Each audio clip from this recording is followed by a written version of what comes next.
మంగళహాట్లో drugs కలకలం. విచారణ నిమిత్తం ఎమ్మెల్సీ వెంకట్రామరెడ్డి కుమారుడికి నోటీసులు. పోలీసుల అదుపులో 3 యువకులు, పరారీలో మరో 4 నిందితులు. ఎవరో తెలుసు కదా, మంగళహాట్లో ఇక్కడ దొరికిన డ్రగ్స్ కేసులో దొరికినటువంటి ఎమ్మెల్సీ వెంకట్రామరెడ్డి ఎవరో తెలుసు కదా. వెంకట్రామరెడ్డి బీఆర్ఎస్ పార్టీ నాయకుడు, దానికంటే ముందు మాజీ ఐఏఎస్.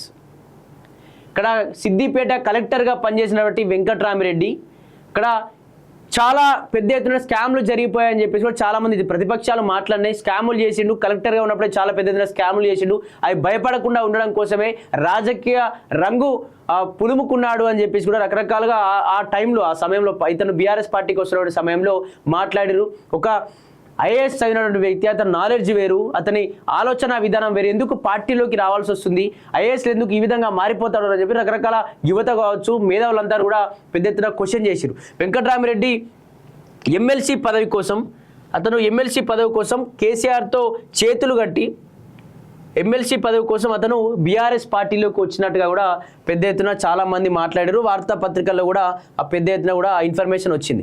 దీనికి సంబంధించి వెంకట్రామరెడ్డి యొక్క కొడుకు మంగళహాట్లోని డ్రగ్స్ తీసుకుంటూ పోలీసులకు పట్టుబడ్డట్టుగా కూడా తెలుస్తోంది. అలా ఆ వీడియోలో కూడా మనం చూస్తూ ఉన్నాం. అతను పోలీసులు వస్తూ ఉంటే మాస్క్ పెట్టుకొని పరిగెడుతూ ఆ జీప్లో కూర్చొని ఫేస్ కనిపించకుండా ముఖానికి ఆ బ్యాగ్ వేసుకున్నటువంటి దృశ్యాలు మనం చూసినాం.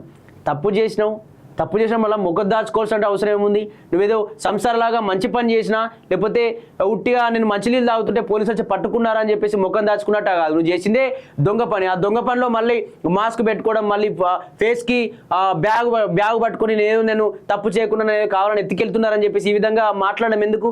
ఒకసారి దీనిలో డీటెయిల్స్గా మాట్లాడేటువంటి ప్రయత్నం చేస్తే, నగరంలో మాదక ద్రవ్యాల వ్యవహారం మరొకసారి కలకలం రేపింది. మంగళహాట్ పోలీస్ స్టేషన్లో డ్రగ్స్ కొనుగోలు చేస్తూ 3 యువకులు పోలీసులకు చిక్కారు. మంగళహాట్ ఇన్స్పెక్టర్ రాఘవేంద్ర తెలిపిన వివరాల ప్రకారం పురాణాపూల్ సమీపంలోని రహీంపురా ప్రాంతానికి చెందిన అభిషేక్ మాదక ద్రవ్యాలు విక్రయిస్తున్నాడనే పక్కా సమాచారంతో పోలీసులు నిఘా పెట్టారు.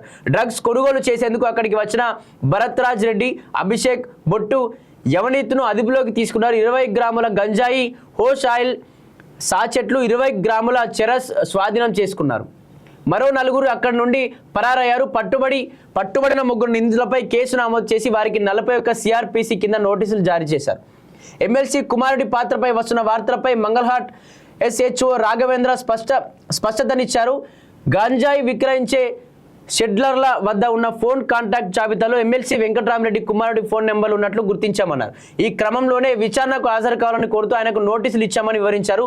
నా కుమారుడు అరెస్టు కాలేదు.